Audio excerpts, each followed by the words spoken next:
The dust settles different when you're old. Clings to the bones like memory. Seeps into the wrinkles of your hands, your face, all those places where time's carved itself a home. I've been watching it dance in the sunlight coming through that window for the better part of an hour now, thinking on things I ain't spoke of in 40 years. You sure you want to hear this, boy? I asked my grandson, sitting there so earnest with his university education and his leather-bound journal. Writing down the stories of a dying breed, he says, preserving history. Some history ought to stay buried. He nods, patient as always. I want to know everything, Grandpa. The real story. The real story, as if there's ever just one version of the truth. But I suppose there comes a time when a man's got to unburden himself. Maybe that's what this is, my final confession before I meet my Maker. You know your mother was born in '83, I begin, my voice like wagon wheels over gravel. What you don't know is how I came to raise her alone. What I had to do. I take a sip of whiskey. The doctor says it'll kill me, but at 82, I reckon I've outlived his predictions anyway. I had to rob a wagon train to get your mother back. The words hang in the air, as stark and bare as the Wyoming winter. And I'd do it again. Life has a way of shaping a man before he knows what he's becoming. I wasn't born an outlaw. Nobody is. I was born James William Hardin in Missouri, 1853, to a dirt farmer and a woman who died bringing me into this world. By 16, I was riding with cattle drives north, and by 20 I'd developed a certain reputation with cards and guns, neither of which bode well for a peaceful existence. I wasn't the worst man who ever rode the territories. I never killed nobody who wasn't fixing to kill me first. But I lived outside the lines of what decent folk called lawful. Ran with a gang out of Colorado for a spell. Held up stagecoaches mostly, a few trains, the odd bank when times got lean. Then I met your great-grandmother. Sarah Coulter was sunlight made flesh. Schoolteacher from back east, come out to Denver with notions of civilizing the frontier. Hair the color of wheat fields in August. Eyes green as spring grass. First time I saw her, I was bleeding from a bullet graze, hiding in her schoolhouse after hours. Should have shot me or screamed for the sheriff. Instead, she bandaged me up and told me I ought to find better employment. You have intelligent eyes, she said, pressing a cloth to my arm. No fear in her, just this calm certainty. Seems a waste to risk them getting shot out over someone else's money. I remember how the lamp cast shadows across her face, how her hands, smooth as river stones, worked with such purpose, how she smelled of lavender and chalk dust. "What makes you think I'm worth saving, ma'am?" I asked her. She smiled then, just a small one. "I don't believe anyone's beyond redemption, Mr. Hardin," I said, giving her my real name without thinking. James Hardin. "Well, Mr. Hardin, the choice is yours, but talent for riding and shooting straight could serve honest purposes too." When she finished, she gave me a packet of food wrapped in waxed paper and showed me the back door. Didn't lecture me further. Didn't try to extract promises. Just offered a different path, then left me free to choose it. I came back a week later in daylight. Brought her a book I'd bought fair and square. Something by that Dickens fellow she'd mentioned while bandaging me. Her face, when she saw me standing there proper, hat in hand. I'd have robbed 100 banks just to see that look again. I fell in love with her that night in the schoolhouse. Inconvenient thing, love. Makes a man want to be better than he is. I tried, Lord knows I tried. Cut ties with the boys, took a job breaking horses at a ranch outside town. Sarah and I married in the spring of '82. For a while there, it was good. Simple. I'd come home smelling of horse and leather, and she'd have supper waiting. We'd talk about books she was reading to her students. She was trying to sand down my rough edges, make me fit for polite company. Your mother came along in May of '83. 10 pounds, healthy as could be, with a cry that could wake the dead. We named her Elizabeth Jane, after both our mothers. I held that tiny bundle in these killers' hands and knew right then I'd die or kill for her.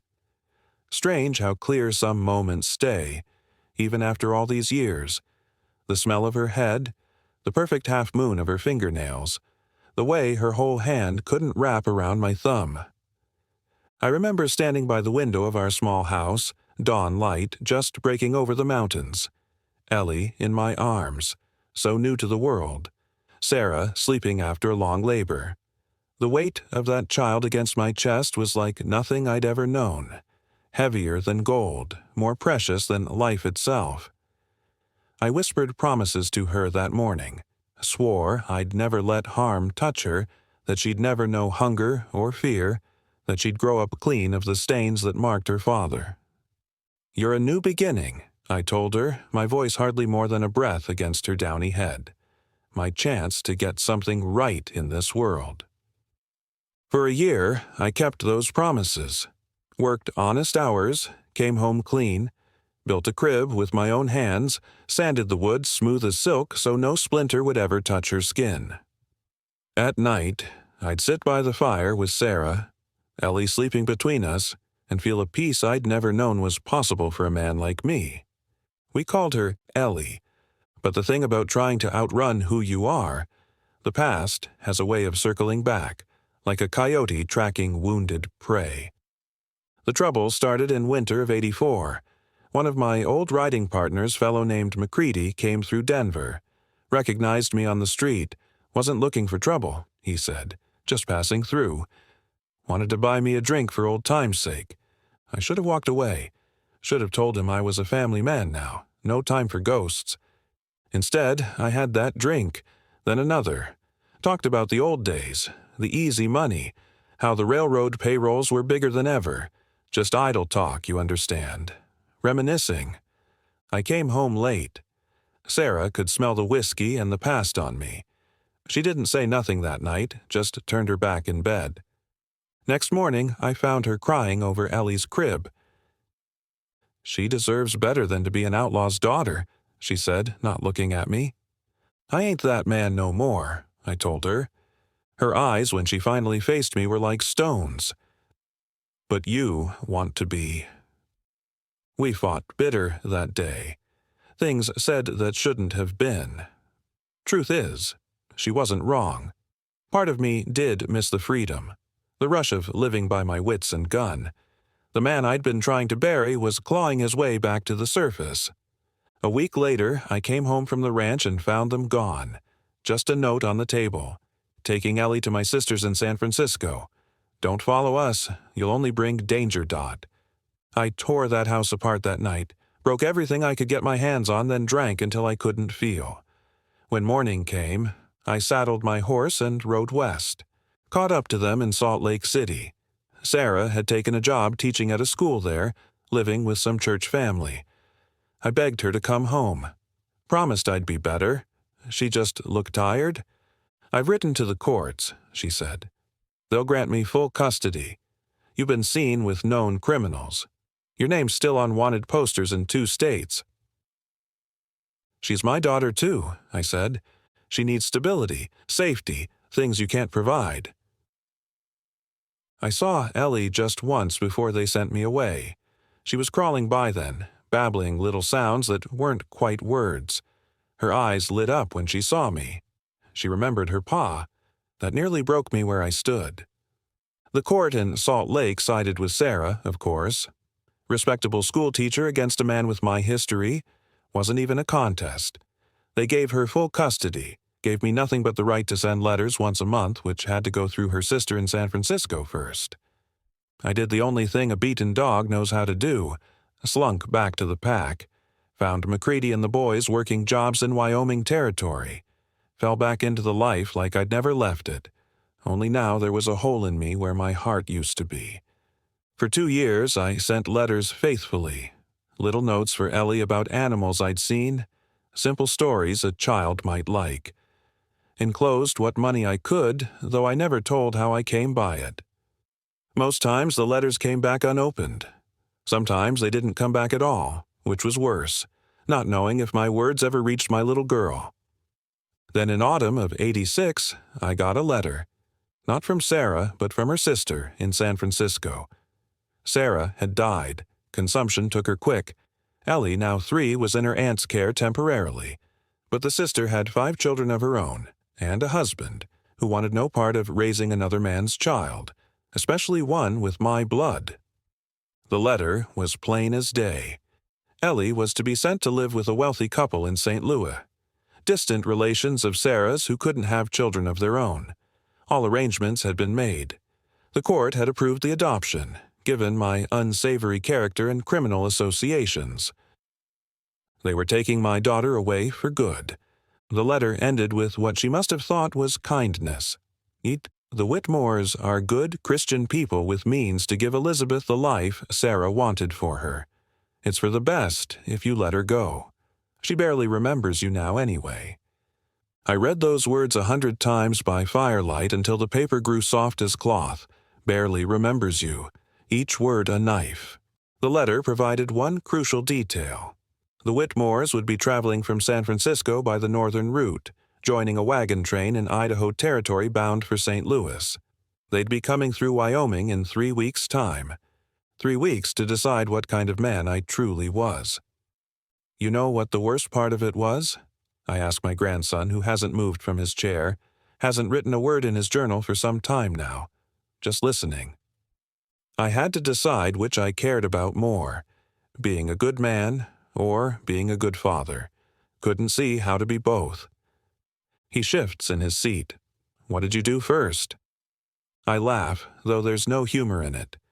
First I tried to be civilized. Hired a lawyer in Cheyenne with money I'd saved. Man took my case, took my money, then came back shaking his head after he looked into things. Courts had made their decision. Sarah's family had connections. I was still wanted in Colorado. You could have tried to see her in St. Louis once she was settled, he suggests.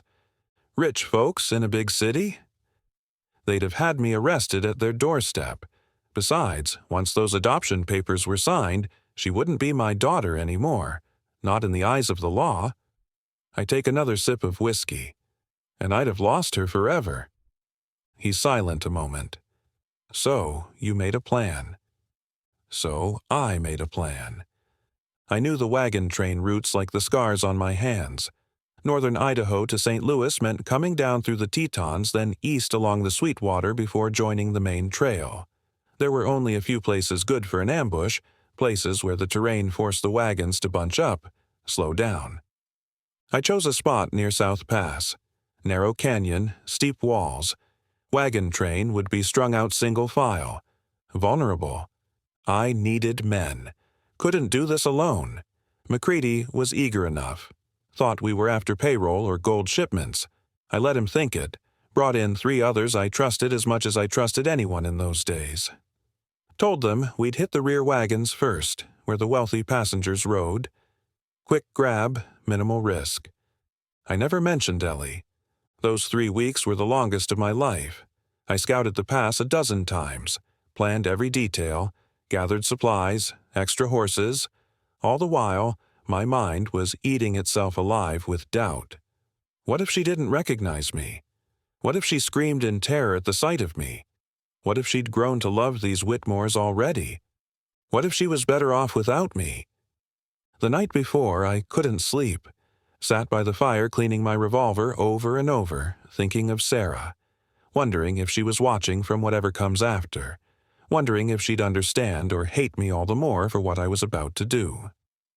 Dawn broke gray and cool over the mountains. We took our positions above the canyon by first light. The wagon train was due by mid-morning. 20-odd wagons, according to our scout, with armed guards riding outrider positions. Not a massive outfit, but not a soft target either. I positioned my men on both sides of the canyon, high up where the rifles would have the advantage. My job was to ride down after the first shots, find the Whitmore wagon, find Ellie. I wore a bandana over my face like the others, but had a clean kerchief in my pocket, blue with white stitching. Something a child might find pretty, non-threatening. It was Sarah's once. A gift from her mother, she'd told me. I'd kept it all this time, through all my wandering. The only piece of her I had left besides Ellie. I'd washed it in the stream that morning, let it dry in the sun. Wanted it clean for my daughter. The wait was agony. Every minute stretched like rawhide in the sun. Each breath seemed to take an eternity. I studied every stone, every scrub brush on the canyon floor below, committing the terrain to memory.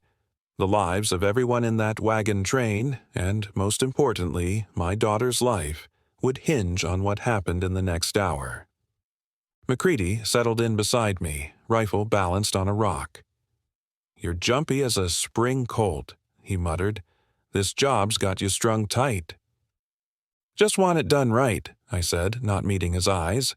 He spat tobacco juice into the dust. "Never seen you this worked up over a score before. Must be a hell of a payroll they're carrying."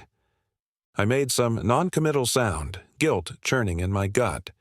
These men trusted me, had ridden with me for years, and I was using them, risking their necks for my own purpose.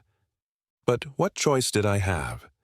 A man alone couldn't take on a guarded wagon train, and I couldn't tell them the truth, that we were risking our lives not for gold or money, but for a 3-year-old girl most of them didn't even know existed. Then we heard them. The creak of wagon wheels, the plod of oxen, the calls of drivers. They came around the bend in the canyon just as I'd envisioned 100 times in my mind. First wagon. Second. I counted, my heart hammering against my ribs like it aimed to break free. According to my information, the Whitmores would be in one of the last wagons. More comfortable, better sprung, reserved for those who could pay for the privilege. The first shot rang out at my signal, fired high into the air. Warning shot. I didn't want a massacre, just enough chaos to cover what I was really after. More shots followed, men shouting, women screaming. Guards returning fire but shooting blind at the canyon walls. I spurred my horse down the steep trail, weaving through boulders, focused on the rear wagons now bunching together as the ones in front stopped. The guards had formed a protective circle around the last 3 wagons.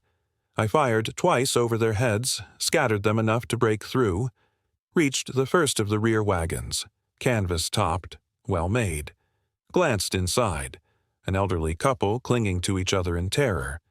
Second wagon, a family, mother, father, 3 boys. Third wagon. I ripped back the canvas flap. And there she was, Ellie. My Ellie, bigger than I remembered, dressed in a fine blue traveling dress, hair in golden ringlets, Sarah's eyes staring back at me in fear. Beside her, a woman in expensive clothes had pulled her close, shielding her with her body. The man, Whitmore, I presumed, stood as if to block me, though his knees were shaking. "Please," he said, "take what you want. Just don't hurt us." I couldn't speak, couldn't move. Through the slits in my bandana, I was drinking in the sight of my daughter, 3 years old now. So beautiful it hurt to look at her. "The money's in the lockbox," Whitmore was saying, gesturing to a trunk. "Take it all." Behind me, gunfire continued.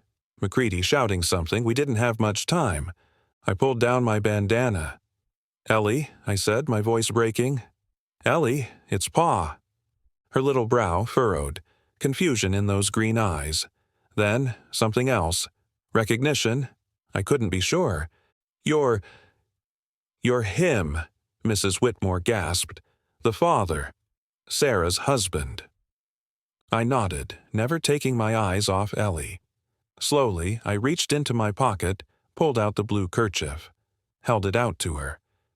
"I've come to take you home, little one," I said. Whitmore stepped forward. "This is madness. The courts have decided." I drew my gun on him then, hating myself for it, hating the fear it put in my daughter's eyes. "The courts don't know what it is to lose a child," I said. "Now step back." He did. I held out my hand to Ellie. "Do you remember me, sweetheart? Your pa?" She stared at my hand, then at my face. The seconds stretched like years. Then she nodded. Just a small movement, but enough. "He's my pa," she said in a small voice. Mrs. Whitmore began to cry. Elizabeth, no. This man he's not well. He's going to hurt you. I would die before I hurt her, I said, and in that moment I'd never meant anything more. She's my blood, my only family. Ellie looked up at Mrs. Whitmore, then back at me. Confusion plain on her face.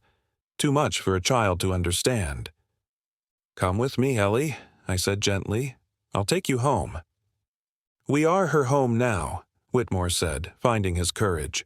We've given her everything. Stability, safety. What can you offer her but a life of running? Of danger? His words cut because they echoed my own doubts. What kind of life could I give her? Always moving, always looking over my shoulder? Was I being selfish, tearing her from what might be a better future? A shout from outside. McCready. Hardin!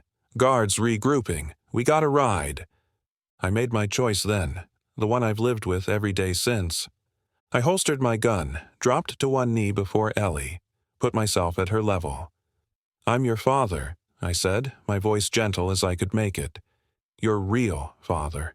I've missed you every day, and I've come to take you home if you'll come. I held out my hand again. The blue kerchief draped across my palm. She looked at it, looked at me, then at the Whitmores. Mrs. Whitmore was openly sobbing now. Please, don't do this, we love her. So do I said, my own eyes burning. More than my life. Another shout from outside. Gunfire closer now. Ellie reached out, not for my hand but for the kerchief. Her small fingers closed around it. She held it to her cheek. Something stirred in her eyes. You used to sing to me, she said suddenly, about a mockingbird. A sob caught in my throat. That's right, little one. Hush, little baby. Your mama taught it to me. She remembered. God in heaven, she remembered. I want to go with my pa, she said, her voice small but certain. I gathered her up in my arms, this precious weight I'd dreamed of holding again. Turned to the Whitmores, who stood stricken. I'm sorry, I said and meant it. I know you would have loved her well. But she's mine. Always has been. Mrs. Whitmore stepped forward, tears streaming down her face. Please, she whispered, we've prepared for her. Have a room waiting, a pony, tutors. Her voice broke. We'd have given her everything. Something twisted in my chest. These weren't bad people. They'd opened their hearts to a child not their own. In another life, I might have respected them for it. I know, I said, my voice rough, and I'm grateful she'd have been cared for. But a child needs more than things. She needs her blood. And what will you give her? Mr. Whitmore demanded. A life of running? Of looking over your shoulder? Do you think she won't realize what you are someday? His words struck deep because I'd asked myself the same questions 1,000 times. What right did I have to take her from stability, from safety? What kind of future could I offer compared to them? But then Ellie shifted in my arms, her small hand clutching my coat, and I knew that whatever mistakes I'd made, whatever crimes I'd committed, this wasn't one of them. A father belongs with his child. It's the most natural law there is, deeper than anything written in courthouse books. I'll give her the truth, I told them, and love. The rest we'll figure out together. I carried her from the wagon into the chaos outside. McCready was there, his face a mask of confusion when he saw the child in my arms. What the hell, Hardin? He shouted over the gunfire. Change of plans, I called back. Cover our retreat. I set Ellie on my saddle, swung up behind her, wrapped one arm tight around her small body. She didn't cry out, didn't struggle, just held on to that blue kerchief like it was a lifeline. We rode hard out of that canyon, bullets whining past. My men followed, cursing, confused, but loyal enough to ride with me even as the plan fell apart. Ellie pressed against my chest, her face buried in my coat. For hours we rode, pushing the horses to their limits, taking paths only a fool or a desperate man would attempt. All the while, I held my daughter with one arm, keeping her secure against me. She didn't cry, didn't speak, just clung to me in that blue kerchief, her eyes wide, taking in everything. It wasn't until we made camp that night, hidden in a grove of pines high in the mountains, that the enormity of what I'd done truly hit me. The others had built a small fire, were passing a bottle, glaring at me from across the flames.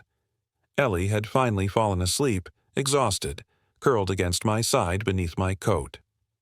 McCready came and sat beside me, his face hard in the firelight. "You lied to us," he said, voice low so as not to wake the child. I nodded. No point denying it. "Who is she?" he asked, though I think he'd already guessed. "My daughter," I said. "They were taking her away, adopting her out. I couldn't let that happen." He was quiet a long time, watching Ellie sleep. Then, "You used us. Put our necks on the line for your personal business." "I did." "Men died back there, Hardin." "That guard on the lead wagon. Maybe others." The guilt of it sat like lead in my stomach. In my desperation to save my child, I'd brought death to others. Men just doing their jobs, maybe with families of their own. "I know," I said, "and I'll carry that." McCready spat into the fire. "Damn right you will." He stood, looked down at us. "We're square after this. Don't come looking for me or the boys again." I nodded. It was fair, more than fair. "One more thing," he said, pulling something from his saddlebag. He tossed it onto the ground beside me. A rag doll, crudely made but clean. "Found it in my pack. Picked it up in that last town. Thought I might give it to my sister's girl next time I saw her." He looked at Ellie. "Reckon your little one could use it more." With that small kindness, he walked away, back to the other men. By morning, they were gone, taking most of our supplies with them. But they'd left enough for Ellie and me to make it to the next settlement. And they'd left us our lives. I'd done it. I'd stolen back what was mine. But as we rode away from that wagon train, from the life the Whitmores would have given her, I wondered if I'd saved my daughter or damned us both. "What happened after?" my grandson asks, leaning forward in his chair. Outside, the sun has moved, the dust motes dancing in new patterns across the floorboards. "We rode," I say simply. "Rode hard and didn't stop till we'd crossed into Montana territory. The others figured out what I'd done, of course. McCready was furious. Said I'd used them, put them at risk for a personal vendetta. He wasn't wrong." "Did they stay with you?" I shake my head. "Split up after 2 days. Didn't blame them. Man who'd double-cross his own partners even for his child. Not someone you want at your back." I pause, remembering. Gave them most of my share from our last job. Blood money, I suppose. "And Ellie? What did you tell her?" A smile tugs at my weathered face. The truth, as much as a child could understand it, that her mama had gone to heaven, that there'd been a mistake, people trying to take her away from her pa, that I'd come to bring her home. "Did she believe you?" Children are smarter than we give them credit for. She knew something wasn't right about how I'd taken her, knew her mama wouldn't have approved, but she also knew I was her blood. I tap my chest. Some things you feel in here, even when you're small. I shift in my chair, bones creaking like old timber. We kept moving for a long time, changed our names, became John and Mary Wilson, drifted through Montana, Idaho, finally settled in Oregon, remote place where questions weren't asked, built a cabin with these hands, raised her best I could. Were you still an outlaw? The question I've been waiting for. No, I say firmly, that life ended the day I took her from that wagon. Couldn't risk losing her again. Trapped for fur, guided hunting parties, honest work. I pause. Though I kept my guns loaded and my eyes sharp, always afraid they'd find us.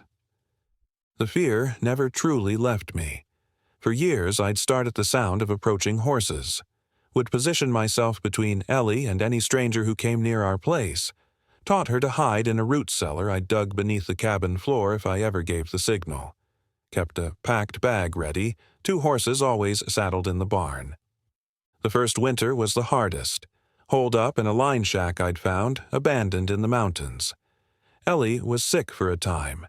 Fever, cough that seemed to tear her little chest apart. No doctor for 50 miles. I rode through a blizzard to the nearest settlement for medicine. Nearly died getting back.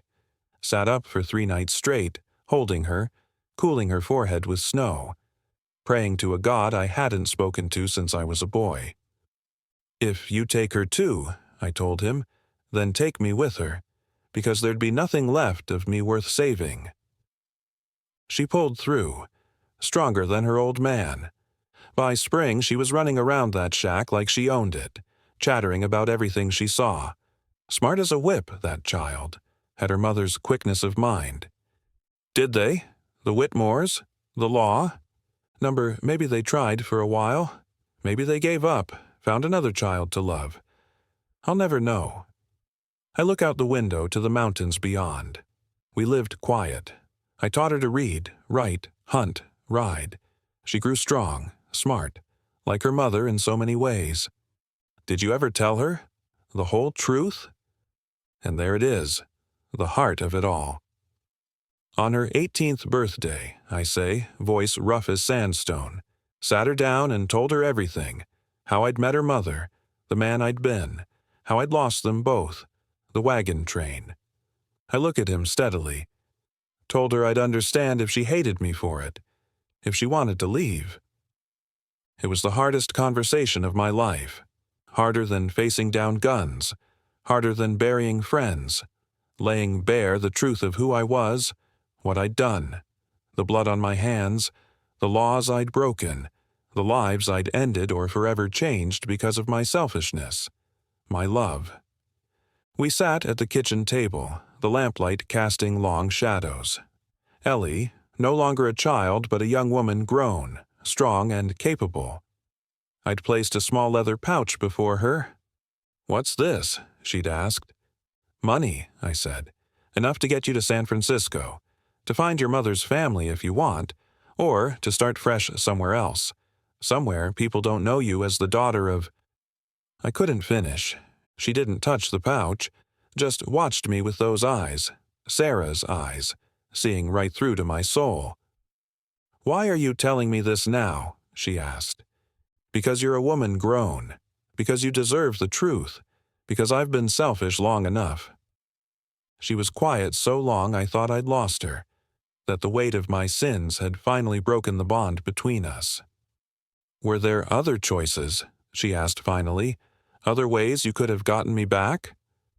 I shook my head. Not that I could see. Not then. The courts had ruled. The adoption was arranged. You were days from being lost to me forever. I met her eyes. But maybe that's just the excuse of a desperate man. Maybe there was another way and I was too blind to see it. My grandson waits, patient, so like his mother in that way.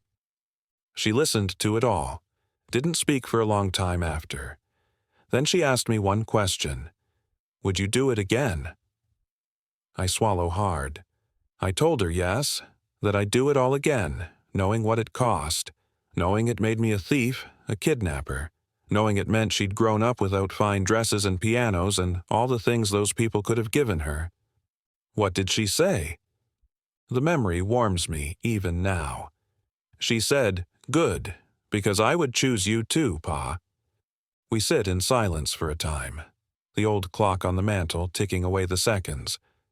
Outside, the wind has picked up, stirring the cottonwoods into whispered conversation. "Your mother never held it against me," I say finally. "The choice I made that day. The life I gave her instead of the one she might have had. She understood what it is to love something more than your own soul." "Is that why she named me James?" he asks quietly. "After you?" I nod, something tight and hot behind my eyes. "Suppose it was." He closes his journal, sets it aside. Comes to kneel beside my chair, takes my gnarled hand in his smooth one. "Thank you for telling me," he says, for trusting me with it. I look down at our hands together. His, strong and unmarked. Mine, spotted with age, scarred by a life long lived. The hands that once held his mother as a child, that pulled her from one life into another on a desperate gamble of love. I see in his face echoes of Sarah, of Ellie, the line of his jaw, the set of his eyes. Blood carries forward, generation to generation, stories written in flesh and bone. You know your mother built all this, I tell him, gesturing to the ranch beyond the window. 2,000 acres of good grazing land, herds of prime cattle, the finest horse stock this side of the Mississippi. I may have started with a little place in Oregon, but she's the one who made it an empire. Got her head for business from her mother, her stubbornness from me. He smiles at that, knows it's true. She never wanted me to regret what I did, I continue. Even when she learned the whole truth, she'd say, Pa, you did what you thought was right. That's all any of us can do. Your mother, she has a capacity for forgiveness I never had. I fall silent, remembering the years of watching her grow, teaching her to ride, to shoot, to read the weather and the land. The pride when she took over the books for our small ranch, doubled our profits in a year. Her wedding day, the birth of her children, this fine young man before me and his siblings. All of it stemming from that one desperate act, that robbery that wasn't about money but blood. I've done things I'm not proud of, I tell him, carried the weight of them all these years. But taking your mother that day, that's the one thing I've never regretted. Not for a single breath. He nods, understanding in his eyes. My grandson. My blood. The future stretching out before him, unmarked by the choices that defined me. Some debts can't be paid, I say, my voice barely a whisper now. Some sins can't be washed clean, but love might be enough to balance the scales in the end. I have to believe that. The dust motes dance on, indifferent to my confession. Outside, life continues. The ranch hands calling to each other, cattle lowing in the distance. The empire your mother and I built from nothing but desperation and hope. I had to rob a wagon train to get my daughter back. And everything good in my life, everything that came after, this land, this home, you and your brothers and sisters, all of it exists because of that terrible, necessary sin. If there's judgment waiting for me beyond this life, so be it. I made my choice with eyes wide open, chose love over law, chose blood over righteousness. And looking at you now, I know I'd choose it all again.